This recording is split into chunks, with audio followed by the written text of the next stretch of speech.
삼위일체, 삼위일체 좀. 자, 제가 읽으면서 한번 쭉 가보도록 하겠습니다. 삼위일체 교리는 기독교의 정체성을 규정해 준다 이렇게 말합니다. 기독교란 무엇인가 하는 기독교의 본질, 기독교의 정체성을 말해주죠. 기독교에 관한 모든 것은 삼위일체로부터 나왔다 해도 과언이 아닙니다. 삼위일체로부터 기독교를 누가 만들었느냐, 기독교가 어디서 나왔느냐 이렇게 얘기할 때 삼위일체 하나님이 만드셨다, 삼위일체로부터 나왔다 이렇게 말할 수 있습니다. 기독교가 말하는 구원도, 기독교가 말하는 예배도, 기독교가 말하는 신앙도, 기독교에 관한 모든 것이 다 삼위 하나님으로부터 나왔다 이렇게 보시면 됩니다. 이렇게 얘기하죠. 기독교가 믿는 하나님은 유대교나 이슬람교가 믿는 일신론과도 다르고, 일신론 이걸 삼위일체와 비교해서 말한다면 뭐 어떻게 말할 수 있겠어요? 일위일체 이렇게 말하죠. 일위일체, 한 하나님만 믿는 거야. 한 하나님. 이걸 단일신론이라고 하는데 이렇게 믿는 것입니다. 유대교도 그렇게 믿고 이슬람교도 그렇게 믿죠. 다신교에서 말하는 삼신론, 그런 삼신론은 삼위일체와 연결해서 말하면 어떻게 말할 수 있겠어요? 삼위 삼체, 삼위 삼체 이렇게 되는 거죠. 삼위일체 교리는 모든 기독교 교리들 중에 으뜸 중에 으뜸으로 모든 기독교 교리들의 출발이고 셈이며 근원이다. 따라서 삼위일체 교리는 기독교의 사화를 가늠하는 가장 절대적인 교리다. 이렇게 말할 수 있습니다. 사실은 기독교 역사 속에서, 2000년 기독교 역사 속에서 이 삼위일체가 그렇게 많이 발전을 잘 못했어요. 특별히 이제 19세기는 이 삼위일체 교리가 죽은 시대다 이렇게 말을 하거든요. 자유신학자들에 의해서 죽은 시대다 이렇게 말하는데, 20세기, 21세기 들어오면서 이 삼위일체가 굉장히 많이 부각되고, 그래서 삼위일체 교리의 르네상스 시대다 이렇게 부르는 게 20세기, 21세기라고 할 수 있습니다. 기독교가 말하는 모든 교리들을, 모든 교리죠, 조직신학에서 말하는 모든 교리, 특별히 그렇죠, 모든 교리들을 다 이 삼위일체론 안에서 발견해요. 그리고 그것이 정당하고 맞습니다. 아까 말씀드린 것처럼 기독교가 말하는 모든 교리들은 어디서 왔느냐, 삼위일체로부터 왔다 이렇게 말할 수 있습니다. 삼위일체 하나님이 다 주신 거예요. 자, 삼위일체 교리는 보세요. 좁게는 기독교 구원의 기초를 보여준다 이렇게 말하죠.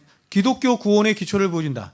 자, 구원이 어떻게 이루어지느냐, 삼위일체 하나님 안에서 이루어진다 이렇게 말하는 거예요. 삼위 하나님 안에서 이루어진다, 삼위일체적으로 이루어진다 이렇게도 말할 수 있어요. 삼위일체적으로 이렇게 말하죠. 기독교 구원은 삼위일체로부터 나오고 삼위일체를 통해 발생하며 삼위일체를 통해 성취되고 삼위일체께 이끈다 이렇게 말할 수 있죠. 그러니까 기독교 구원은 삼위일체 하나님으로부터 나온 거예요. 그리고 그 완성은 삼위일체 하나님으로부터 의해서 완성되는 거예요. 그러면 그 구원의 목적이 어디느냐, 삼위 하나님을 향해서 있다 이렇게 말할 수 있어요. 따라서 삼위일체에 대한 가르침이 없이는 복음도 없고 기독교도 없다 이렇게 말할 수 있습니다. 기독교를 누가 만들었느냐, 삼위일체 하나님이 만든 거예요. 성삼위 하나님이 만드신 거예요. 하나님이 만드신 거예요. 성부, 성자, 성령 하나님이 만드신 거예요. 그러니까 기독교 그렇죠? 그리스도라는 말을 한자로 음정한 거라 그랬어요. 기독교라는 말이, 그렇죠? 기독이라는 말이. 그래서 우리는 기독교는 예수에 굉장히 초점이 맞춰져 있는 종교지만, 그러나 좀 넓게 말하면 삼위 하나님에 관한 종교예요. 삼위 하나님에 관한 종교. 기독교는 누군가 이렇게 정했습니다. 기독교는 삼위 하나님의 삼위일체를 믿고 삼위일체를 예배하는 종교다 이렇게 말했습니다. 삼위일체 교리는 기독교 예배에서 이미 시행되고 경험되는 것들을 교리화한 것으로, 보세요, 예배와 교리와 윤리의 모든 기초가 됩니다. 기독교 예배는 삼위일체로 시작하죠. 우리가 이게 나왔죠? 삼위일체로 시작해요. 송영이라고 하죠. 그래서 송영에는 뭐가 들어있어요? 삼위일체가 들어있어요. 찬송가라고 해서 삼위일체가 다 들어있는 게 아니고 송영에만 삼위일체가 들어있단 말이에요. 예배의 주인이 성삼위 하나님이시기 때문에 그 성삼위 하나님을 초청하는 거예요. 성삼위 하나님께서 예배를 주관하시고 다스리도록 성삼위 하나님을 초청하는 거예요. 그것이 뭐다? 송영이다. 이렇게 말해요. 1장부터 7장까지예요. 찬송가 1장부터 7장까지가 송영이에요. 그래서 맨 처음에 송영을 할 때는 다른 걸로 하면 안 되는 거예요. 어떤 교회는 그 임재송 알죠? 임재송 어떻게 부르죠? 하늘의 문을 여소서 그거 부르잖아요. 그렇죠? 주님의 이름이 주님의 이름만이 그렇죠? 굉장히 좋잖아요. 그래서 그런 거를 그런 거를 송영으로 채택하는 교회들이 많은데 잘못된 거예요. 이유가 뭐죠? 삼위일체가 없어. 예배는 삼위일체적으로 시작을 해야 되는데 삼위일체가 없고 그냥 주님만 얘기하죠. 그래서 주님만 얘기해. 그 주님 안에는 그냥 뭐 성부 하나님도 주님이시고 성자 하나님도 주님이시고 성령 하나님도 주님이시기 때문에 그렇게 의미를 뭐 말한다면 뭐 그럴 수도 있겠지만 그렇죠? 명확하지 않죠? 여러분 성경책을 찬송가를 펴고 한번 보세요. 1장부터 7장까지는 다 삼위일체 하나님을 초청해요. 아시겠죠? 그렇게 예배를 시작한다. 그렇죠? 자, 우리가 예배 시작할 때 성경으로 시작하고 그 다음에 뭐로 시작해요? 사도신경으로 시작하죠. 사도신경은 뭐에 대한 고백이다? 삼위일체 하나님에 대한 고백이다. 전능하사 천지를 만드신 하나님 아버지를 내가 믿지요. 그렇죠? 성부 하나님을 믿고 그의 외아들, 그의 독생자 예수 그리스도를 믿사오니. 그렇죠? 두 번째 예수님을 믿죠. 그 다음에 맨 마지막에 뭐가 나와요? 성령을 믿사오며 이렇게 나오죠. 그렇죠? 근데 기독교가 거의 많이 예수님께 초점이 맞춰지는 종교이기 때문에 사도신경의 15가지 중에서 거의 많은 부분이 어디에 많이 속해 있다? 예수 그리스도에게 속해 있다.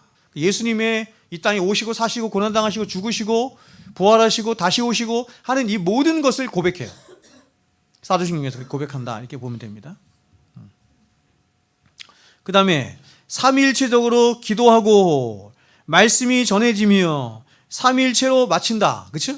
자, 이 기도 말씀은 좀 이따 보고 삼위일체로 마친다. 뭘로 마쳐요? 축도로 마친다. 그렇죠? 예수 그리스도의 은혜와 하나님 아버지의 사랑하심과 성령님의 교통하심이 그렇죠? 삼위로 시작해서 삼위로 다 해요. 그리고 마지막에 삼위로 마친다. 그것이 예배다. 왜요? 기독교는 삼위 하나님을 믿는 종교이기 때문에. 그렇죠? 우리는 어떤 분을 예배한다? 하나님만 예배하는 게 아니에요. 하나님도 성자 하나님도 성령 하나님도 함께 예배하는 거예요. 그렇죠? 자, 기도 보세요. 기도를 이렇게 말했네. 성령 안에서 그리스도를 통해 하나님께 나아가는 행위다. 정확하죠? 그렇죠? 기도란 성령 안에서 그리스도를 통해 하나님께 나아가는 거예요. 그러니까 여러분 기도를 하는데 성령님이 안 계시면 기도할 수 있어 없어? 뭐 없어요? 예수님이 안 계시면 기도할 수 있다 없다? 못해. 우리의 기도의 궁극적인 대상은 누구예요? 궁극적인 대상은 성삼위 하나님이에요. 성부, 성자, 성령이지만 이게 위격으로 말할 때 성부 하나님께 기도하는 거기 때문에 우리는 하나님께 기도를 한단 말이에요. 그리고 예수님께 기도해도 돼요? 된단 말이에요. 성령님께 기도해도 된단 말이에요. 그러나 위격상 우리가 하나님께 기도하는데 기도를 어떻게 하느냐? 성령 안에서 예수를 통해서 하나님께 기도한다. 이렇게 말하는 거예요. 이해되셨죠? 자, 말씀이란 하나님이 성령 안에서 그리스도를 통해 주시는 당신 자신에 대한 계시이다. 그렇죠? 자, 그러니까 여러분 저 보세요. 기도가 내가 성삼위 하나님을 향해서 나아가는 것이라고 한다면 말씀은 뭐예요? 성삼위 하나님이 나에게 오시는 거죠. 근데 우리가 성삼위 하나님께 나아갈 때도 삼위일체적으로 나가고 오실 때도 어떻게 한다? 삼위일체적으로 오신다. 이렇게 말하는 거예요. 그렇죠? 그래서 말씀 성령 안에서 그리스도를 통해 주시는 하나님 당신 자신에 대한 계시 이렇게 말할 수 있죠. 설교가 뭐예요? 존 파이퍼가 설교를 이렇게 정의했어요. 설교란 성령 안에서 그리스도를 통하여 하나님에 대해서 말하는 것이다. 이렇게 말했어요. 하나님에 대해서 말하는 것이다. 그게 설교다. 이렇게 말했어요. 그렇죠? 결국 설교는 뭐 하는 거예요, 여러분? 계시를 말하는 거죠. 계시를 풀어서 성삼위 하나님에 대한 계시를 풀어서 말하는 거죠. 그러니까 설교는 다 누구에게 집중되어 있어야 돼요? 삼위 하나님께 집중되어 있어요. 설교에서 윤리 도덕을 얘기하거나 그런 거 얘기하지 않아요. 어떻게 하면 사람들과 관계를 잘하느냐? 그런 게 어디 있어? 그런 거 없단 말이지. 기독교의 모든 교리들은 다 삼위일체적이다. 자, 창조론, 신론, 기독론, 인간론, 속죄론, 성령론, 영성론, 교회론, 종말론 등 모든 교리들이 다 삼위일체적이다. 이렇게. 그렇죠? 예를 들어서 기독론을 얘기할 때, 예수님에 대해서 얘기할 때 이게 어떻게 삼위일체적이냐 이렇게 말하면 보세요. 기독론은 아버지와 아들, 성부 하나님과 성자 하나님, 아들 간의 관계를 모르면 예수님을 어떻게 말할 수 있어요? 마찬가지로 성자 하나님과 성령 하나님의 관계에 대해서 모르면 성자 하나님을 어떻게 얘기할 수 있어요? 이해되세요? 이해 안 되면 안 된다고 얘기해요. 성자 하나님은 성부 하나님 안에서 그리고 성령 하나님 안에서 그분이 조명되고 발견되는 거, 계시되는 거예요. 여러분 성자 하나님을 그대로 밝히시고 조명하시고 가르치시는 분이 누구예요? 성령님이죠. 그렇죠? 성령님이 안 계시다고 한다면 성자 하나님을 어떻게 알아요, 여러분? 그렇죠? 성자 하나님이 우리 안에 거하시는데 누굴 통해서 거하신다? 성령 하나님을 통해서 거하시잖아요. 그렇죠? 모든 교리가 다 마찬가지입니다. 모든 교리는 다 삼위일체적이다. 이렇게 말할 수 있습니다. 그다음에 기독교 윤리 역시 삼위일체적이다. 이렇게 말할 수 있어요. 왜냐하면 그리스도인은 성부, 성자, 성령 삼위 하나님의 교제 속에서 살아가는 자인데 기독교 윤리를 한마디로 말하면 무슨 윤리다? 사랑의 윤리다. 그렇죠? 여러분 기독교 윤리를 다른 말로 뭐라 그래요? 성경은 두 가지로 되어 있어. 성경은 딱 두 가지로 되어 있어. 뭐와 뭐로 되어 있어요? 교리와 윤리. 그렇지. 윤리를 다른 말로 해봐요. 율법이지. 그렇지. 교리와 윤리, 교리와 율법 이렇게 되는 거예요. 교리를 다른 말로 얘기해봐요. 복음이라고도 할 수 있는 거예요. 그래서 성경은 뭐로 되어 있느냐면 복음과 율법 이렇게 되어 있는 거예요. 그러면 여러분 성경에서 윤리를 말하는 것을 뭐라고 한다? 율법이라고 한다. 어떻게 살아, 어떻게 살지 마, 다 율법이잖아요. 다 윤리잖아. 너 살인하면 안 돼, 너 착하게 살아야 돼, 어떻게 살아야 돼, 거짓말하면 안 돼, 윤리잖아요 다. 그걸 뭐라고 한다? 율법이라고 한다. 613가지의 구약의 율법에 613가지의 율법이 있어요. 그 613가지 율법을 10가지로 추렸어. 그랬더니 뭐가 됐어? 10계명이 됐네. 그럼 그 10계명의 핵심이 뭐예요? 사랑이네, 사랑. 그래서 기독교 윤리가 전체 율법은 다 뭐를 얘기하는 거냐? 사랑을 이야기하는 거예요. 그러면 보세요. 기독교 윤리를 한마디로 사랑 윤리라고 할 수 있는데 이 사랑은 삼위 하나님의 존재 방식이에요. 삼위 하나님이 어떻게 존재하시느냐? 사랑 안에 서로를 향해서 계세요.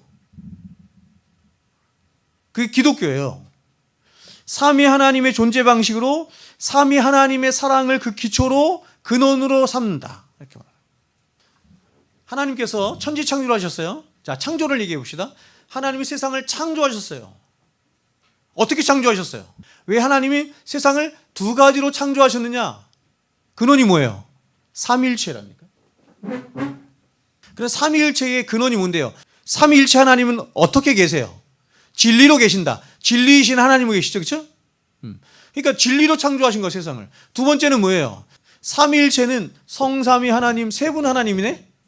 세 분 하나님이시기 때문에 세상도 어떻게 창조하셨다? 일률적으로 창조하시 아니하시고 다양하게 창조하셨다. 그래서 기독교는 다양성 안에 통일성이에요. 우리 교회 안에 지금 여기 성도들 지금 한 몇십 명이 있어요? 다 다르죠? 다 다르게 생겼네? 어쩜 이렇게 다 다르게 생길 수 있을까? 삼위일체의 다양성 때문에요.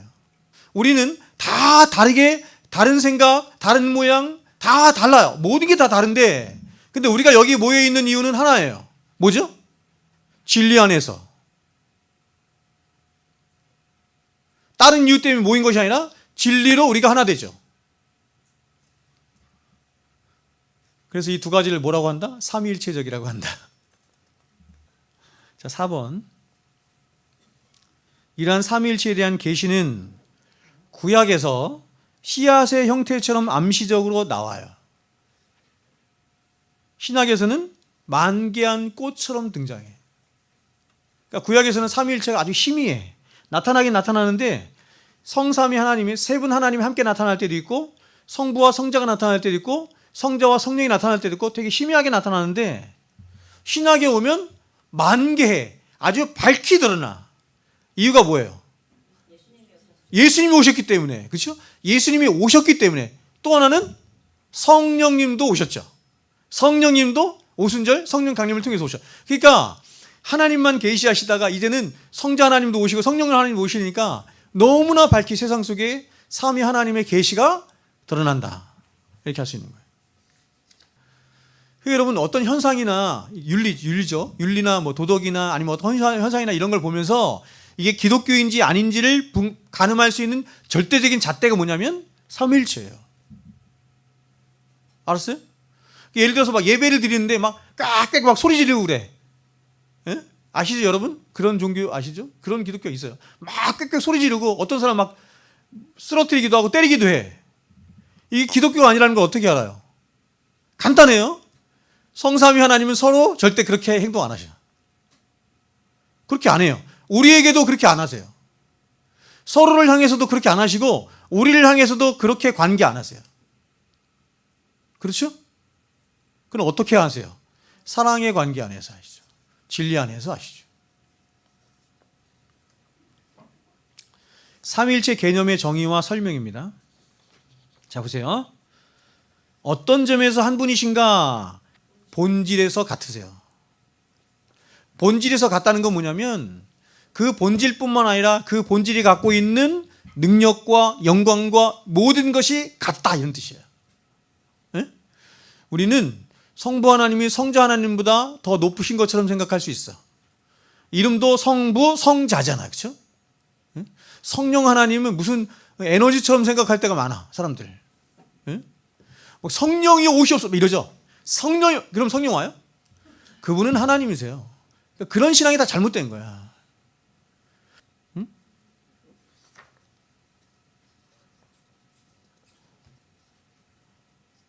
그러면 어떤 점에서 삼위라고 하는가? 그럼 삼위는 뭐 어떤 점에서 그런가? 위격으로 삼위로 계시기 때문이다. 위가 라틴어로 페르소나예요. 페르소나. 영어로 뭐예요? person. 그러니까 여러분 위라는 말은 무슨 뜻이에요? 인격이라는 뜻이란 말이에요. 근데 이게 좀 헷갈리고 어려운 게 뭐냐면 사람을 인격이라고 하잖아요. 인격체를 가졌다 이렇게 말해요. 지정의를 가졌다 이렇게 말하잖아요. 근데 하나님도 지정의를 가지셨거든요. 이게 똑같은 인격이에요. 근데 이 인격이라는 말이 나오게 된 건 뭐냐면 사람에게서 나온 거야. 인격.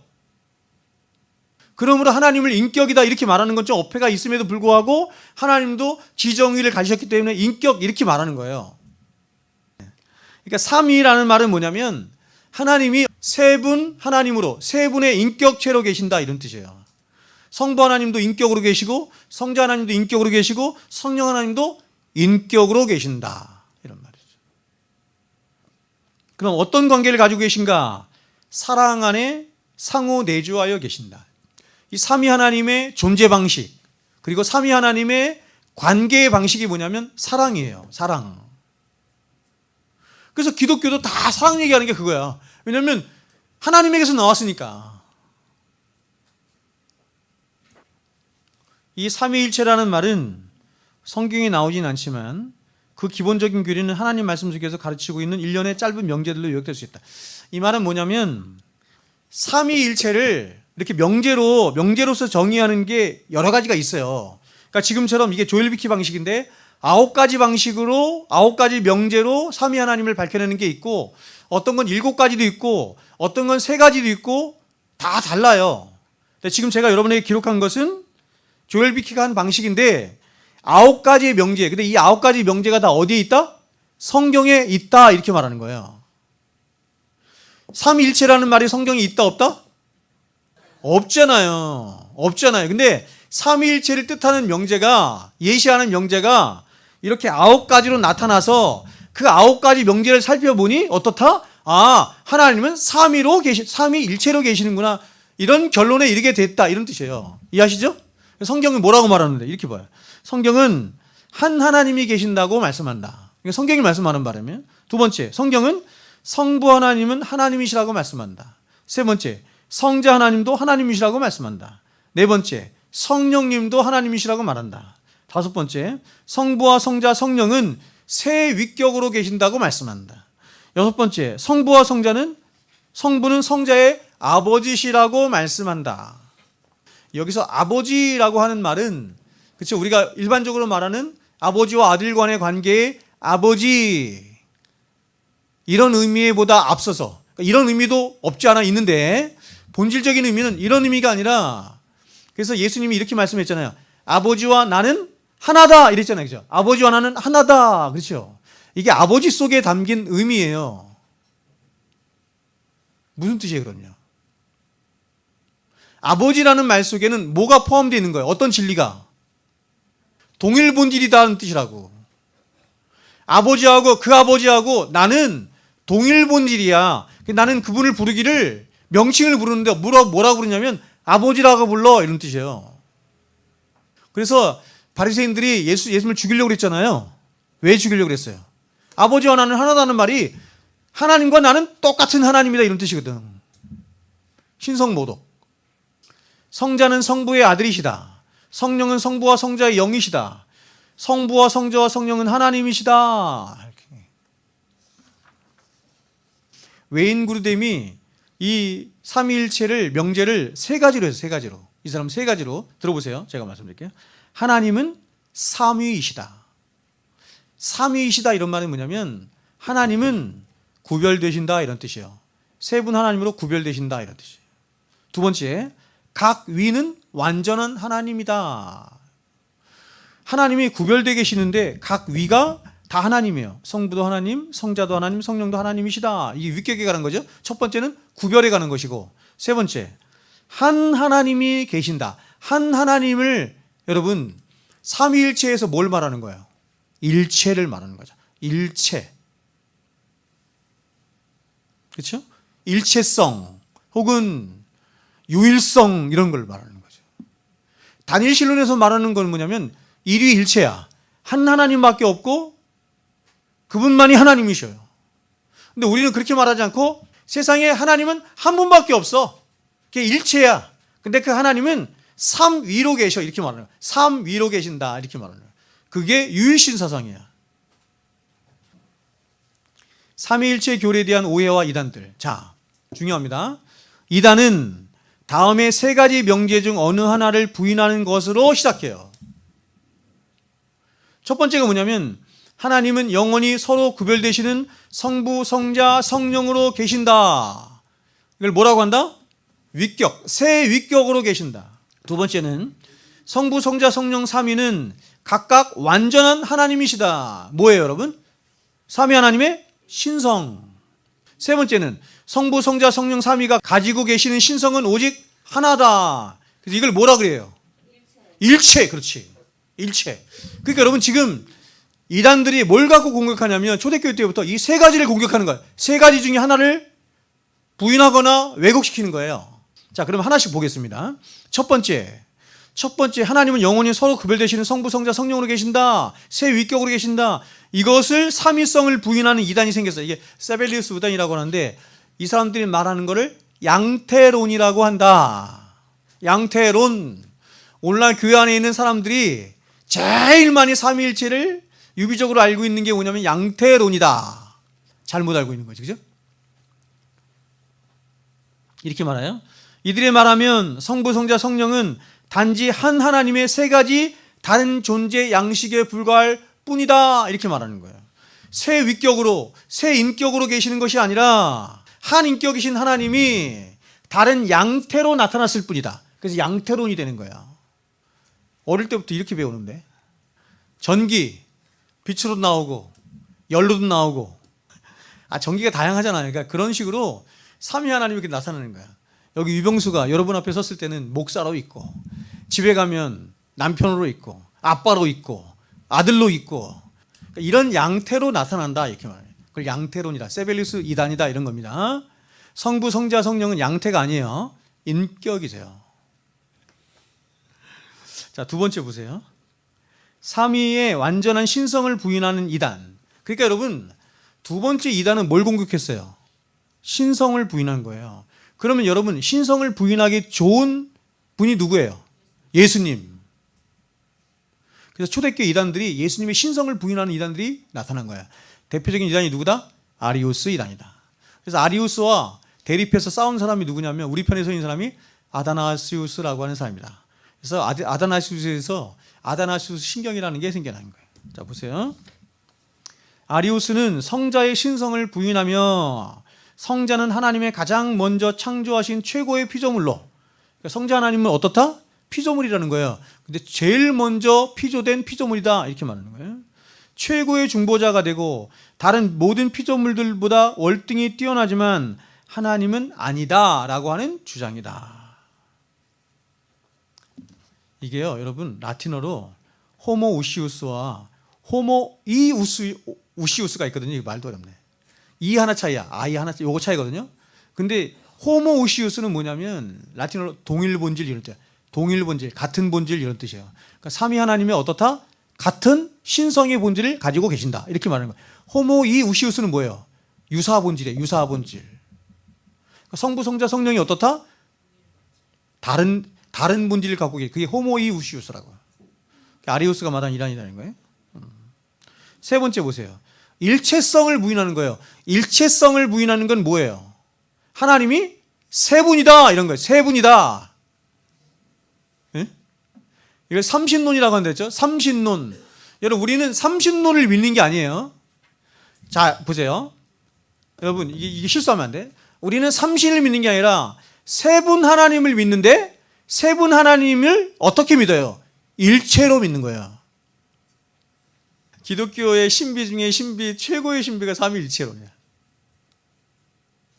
우리는 성부, 성자, 성령 세 분 하나님, 세 위격, 그렇죠? 성부 하나님의 위격, 성자 하나님의 위격, 성령 하나님의 위격. 그리고 성부, 성자, 성령의 신성을 내가 믿습니다. 근데 어떻게 믿냐면 일체로 믿습니다.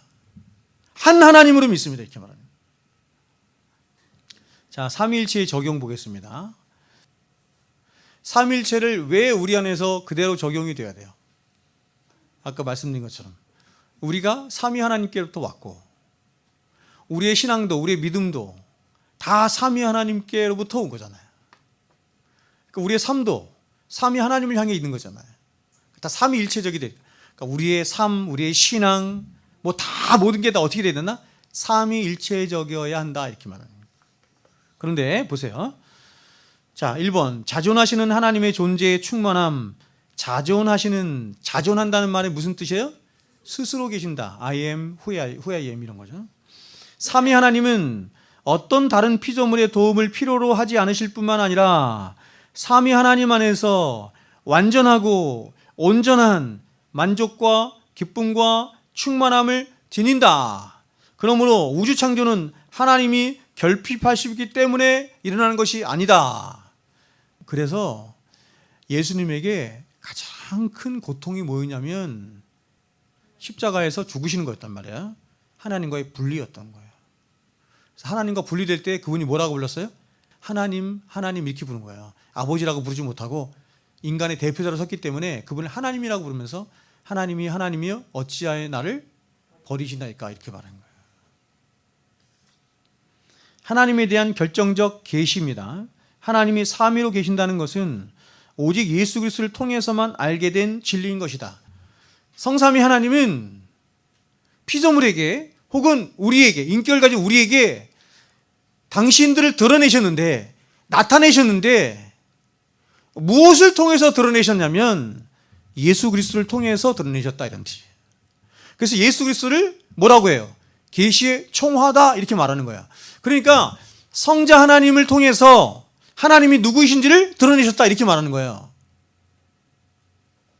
그래서 성자 하나님을 통해서 하나님을 알 수 그러니까 우리가 하나님을 아는 방법은 누구를 통해서만? 성자 하나님을 통해서만 알 수 있는 거예요. 그래서 성자 하나님을 통해서 하나님을 봤더니 하나님을 알았더니 그 하나님이 어떻게 계시더라? 삼위 하나님으로 계시더라 이런 말이에요. 그래서 여러분 무슬림이나 유대교나 이런 사람들이 하나님을 믿잖아요. 똑같이. 근데 그들이 삼위 하나님을 안 믿죠. 이유가 뭐예요? 그 사람들이 예수님을 안 믿기 때문이에요. 그 사람들은 예수님을 통해서 하나님을 본 게 아니에요. 우리는 예수님을 통해서 하나님을 봤더니 하나님이 세 분 하나님으로 계신다 이렇게 말하는 거야. 그러니까 우리로 하여금 세 분 하나님을 볼 수 있도록 하신 분이 누구다? 예수님이다 이렇게 말합니다. 그래서 우리는 이렇게 생각할 수 있어요. 성부 하나님이 성자 하나님을 통해서 자신을 드러내셨다, 계시하셨다, 자신을 알리기를 기뻐하셨다. 이 말이 틀린 말은 아니지만 맞는 말인데 더 정확한 말이 뭐냐면 성삼위 하나님이 자신을 나타내시고 우리에게 드러내시길 원하셨는데 무엇을 통해서 드러내게? 예수 그리스도를 통해서 나타내고 드러내기를 기뻐하셨다 이렇게 말합니다. 이런 교리가 없으면 성경에서 어떤 때는 하나님 이러면 그 하나님이 삼위 하나님을 나타내는 하나님이 있고 어떤 그냥 성부 하나님만 나타내는 하나님이 있고 이런 거예요. 근데 이런 교리가 없으면 삼일치라는 교리가 없으면 그런 걸 바르게 해석하기가 쉽지 않겠죠. 3번 창조와 구속의 협동사역. 성삼위 하나님이 하신 일이 크게 두 가지가 있는 거죠. 그렇죠? 창조하신 일, 또 하나는 뭐예요? 구속하신 일, 새 창조하시는 일. 창조, 새 창조. 근데 창조하시는 일에도 성부, 성자, 성령 하나님이 다 관여하셨고 새 창조하시는 일에도 성부, 성자, 성령 하나님이 함께 관여하셨다 이렇게 말합니다. 우주 만물의 통일성과 다양성의 모델. 이건 아까 제가 말한 거죠. 삼위일체는 하나님 안의 통일성 가운데 다양성, 그리고 다양성 가운데 통일성이 있음을 보여주는 원리가 된다. 삼위는 통일성 가운데 다양성을 보여주며 일체는 다양성 가운데 통일성을 보여준다. 그러므로 하나님이 창조하신 우주 만물이 바로 이 통일성과 다양성 가운데 피조되고 존재하는 것이며 교회 역시 이 두 가지 원리 가운데 존재한다. 교회는 지체가 많으나 몸은 하나인 것이다. 하나님은 뭐를 좋아하신다? 다양성을 좋아하신다. 전제가 있어요? 통일성 안에 다양성, 진리 안에 다양성. 그러니까 통일성만 강조해도 안 되는 거예요. 다양성만 강조해도 그건 더 안 되는 거예요. 하나님은 연합하길 원하시죠. 화평하길 원하세요. 다 하나가 되길 원하세요. 근데 어디 안에서? 진리 안에서. 하늘에 있는 것이나 땅에 있는 모든 것이 너무너무 다양해. 근데 그 모든 것이 그리스도 예수 안에서 통일되게 하려 하십니다. 통일된다. 위격이라는 건 그냥 쉽게 말하면 인격이에요. 그냥 인격. 인격체로 계시는 분이 세 분이 계신다. 우리가 인격으로 있잖아요. 그렇죠? 지정의를 가진 인격으로, 지정의가 인격이잖아요. 그러니까 이런 하나님이 이렇게 존재하신다는 거, 우리처럼. 이게 굉장히 중요해요. 이게 기독교냐 기독교가 아니냐라고 하는 것을 가늠할 수 있는 중요한 척도가 뭐냐면, 시금석이 뭐냐면 그것이 인격적이냐 비인격적이냐. 성부, 성자, 성령 하나님은 인격이시기 때문에 서로를 향해서 인격적으로 대하세요. 사랑 안에서. 우리를 대하실 때도 어떻게 대하세요? 인격적으로 대하세요. 절대로 때리지 않아. 절대 넘어뜨리지 않는다고. 비인격적인 어떤 신앙생활의 모습을 드러내도록 하지 않는다고. 하나님은 하나님이시잖아요. 어디에나 무소부재, 편재하시죠. 다 계시죠. 근데 예수님은 무소부재 못해. 이게 놀라운 일이란 말이에요. 제가 너무 감격이 됐어. 난 사실 이걸 믿었기 때문에. 근데 예수님은 무소부재 못해. 편재하지 못해. 왜요? 인간이시기 때문에. 우리와 똑같은 인격을 가지고 계시기 때문에. 우리를 위해서 영원한 중보자가 되시기 위해서 그분은 사람이 되셨는데 어떻게 사람이 되셨는 줄 아세요? 영원토록 사람으로 계시기를 하신 거예요. 결정하신 거예요. 그분이 우리를 구원하시기 위해서 잠깐 사람으로 오셨다가 사람과 하나님으로 오셔서, 양성이잖아요. 양성으로 오셨다가 그 양성으로 우리를 구원하시죠. 양성이 아니면 우리를 구원 못 받았잖아. 양성으로 구원하시고 다시 하나님께로 가셔서 그분은 영원한 하나님으로만 계신다. 이게 아니에요. 이렇게 되면 우리의 구원이 안 돼. 완성이. 그럼 그분은 뭐냐면 이 땅에 오시는 순간부터 영원토록 사람이 사람으로 되기로 결정하셨다. 양성으로 계시기를 결정하셨다. 근데 예수님이 부활하신 후에, 그쵸? 막 벽을 뚫고 지나가고 막 차원을 막 이러죠. 그쵸? 이 질문하는 사람이 있어요. 그럼 어떻게 됐느냐? 성령을 통하여 그렇게 하신다. 아까 제가 말씀드린 것처럼 예수님께서 말씀하시잖아요. 내가 아버지께로 가는데 아버지께서 또 다른 보혜사를 너에게 보내실 것이니 보혜사를 통해서 내가 너희 안에 거할 것이다. 그렇죠? 또 다른 보혜사가 누구예요? 성령님이잖아요. 성령님은 사람으로 안 오셨잖아요. 그분 똑같은 영이신 하나님이죠. 성부 하나님과 성령 하나님 똑같은 분이란 말이에요. 영이신 하나님, 어디에나 편지해 계신 하나님. 그래서 성자 하나님께서 그 성령을 통하여 내가 너희 안에 거할 것이다 이렇게 말하는 거예요. 그분은 영이세요. 여러분 영이라는 말을 잘 알아야 돼요. 그러니까 이거 우리가 자꾸 이렇게 성령 하나님도 그렇고 성부 하나님도 그렇고 우리가 잘못 이렇게 범하는 오류 중에 하나가 뭐냐면 자꾸 이게 이미지화 시키는 거야. 이미지화. 이미지화를 다른 말로 십계명에서 뭐라고 불렀어요? 형상화 시키지 말라. 야, 나는 하나님이야. 나는 영인 하나님이거든. 어? 나를 형상화하지 마. 형상화하는 순간 하나님을 그 형상에 귀속시키고 제한시키는 거란 말이에요. 하나님이 영이신 이유는 뭐냐면 어떤 거에도 제한받지 아니하시는 모든 것을 초월하여 계신 하나님이에요. 그래서 종교개혁을 일으킨 다음에 교회 안에 어떤 형상도 못 있게 했어. 마리아 형상 이런 거 못 있게 한단 말이에요. 그림 이런 거 못 있게 한단 말이에요. 하나도 못 있게 깨끗해야 돼. 왜요? 우리 하나님은 영이신 하나님이시다. 영이신 하나님은 그 영이신 하나님 안에 어마어마한 이야기들이 다 들어있는 거예요. 지금 말씀한 무소부재, 편재, 전지전능함 이런 모든 하나님의 속성들이 한마디로 뭐라고 말할 수 있냐면 영이신 하나님 이렇게 말할 수 있는 거예요. 영이신 하나님. 모든 것을, 모든 만물을, 모든 피조물을 초월하여 그들 안에 계신 하나님, 그게 영이신 하나님이에요.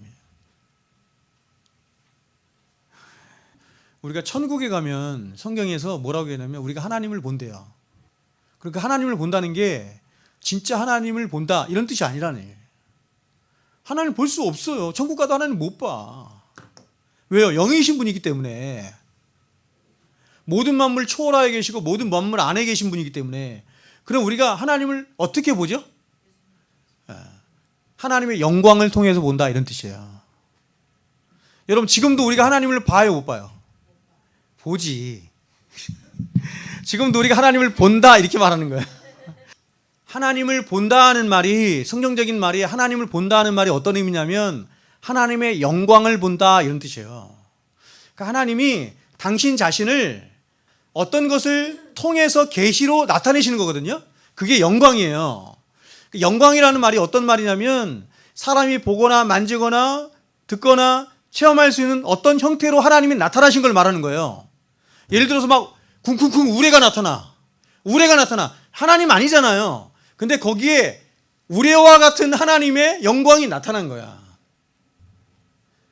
푸뉴마, 그렇죠? 그 성령님을 영이라고 그러잖아요. 영이신 하나님이잖아요. 근데 그게 뭐하고 똑같냐면 의미 그 바람하고 똑같대. 바람. 이게 막 바람이 임의로 불매 이렇게 예수님이 말씀하시잖아요. 그렇죠? 그러니까 바람이 임의로 이렇게 부는 걸 보면서 우리는 뭘 생각하냐면 이 자연 세계의 바람이 이렇게 이는 걸 보면서 우리는 뭘 보냐면 그 자연이 바람이 이렇게 이런 걸 통해서 하나님의 영광을 보는 거예요. 하나님이 얼마나 크시고 얼마나 위대하시고 얼마나 사랑이 많으시고 이게 다 하나님의 속성이잖아요. 하나님의 속성을 하나님의 영광이라고도 해. 그 하나님의 영광이 나타나는 거예요. 이 세상에. 어떻게 나타나냐면 하나님 당신의 형상으로 나타나는 것이 아니라 뭘로 나타났어요? 피조 세계 안에 나타났어요. 그럼 특별히 하나님의 인격이 하나님의 사랑과 하나님의 긍휼하심과 이런 것은 피조 세계에 뭘 통해서 나타나? 우리를 통해서 나타나? 아니죠. 우리는 그런 존재가 아니잖아요. 그렇죠. 예수 그리스도를 통해서 똑같은 인격체시니까. 그래서 예수님의 모든 삶, 모든 가르침, 모든 인격 하나하나가 우리는 뭘 배우냐면 하나님이 저런 분이구나. 저렇게 착하신 분이구나. 저렇게 긍휼이 많으신 분이네. 그거를 예수를 통해서 본다. 이런 얘기죠. 그래서 하나님의 계시에, 하나님의 영광의 계시에 가장 1차적인 건 뭐예요? 천지 만물. 모든 만물 안에 다 하나님의 거잖아요. 하나님이 나타나는 거예요. 그렇죠? 그래서 우리가 온전하게 되면 우리를 통해서, 그래서 우리를 뭐라고 불러? 임마구데이, 하나님의 형상이라고 하잖아요. 하나님의 형상의 가장 중요한 메시지 중에 하나가 뭐냐면 하나님은 우리를 통해서 하나님이 나타나기를 원하신다, 이렇게 말하는 거예요. 그게 왜 중요해요, 여러분? 그게 왜 중요해요? 왜냐하면 인간을 제외한 모든 피조물을 통해서는 하나님의 이 긍휼하심과 사랑하심과 인격, 이런 게 드러나기가 어렵잖아요. 왜냐하면 인격체가 아니기 때문에. 그래서 우리를 통해서 드러나기를 원하시는데 인간이 실패한 거예요. 그래서 그런 인간의 완전한 모범으로 오신 게 누구다? 예수님이시다. 이 말은 하나님이 창조하신 원래 인간은 어떻게 살아가는 것이 맞다는, 하나님의 형상을 드러내며 살아가는 것이 맞다는 것인데, 그 하나님의 형상을 드러내며 살아간 완벽한 모범의 삶을 사신 분이 누구다? 예수님이시다, 이렇게 말하는 거예요.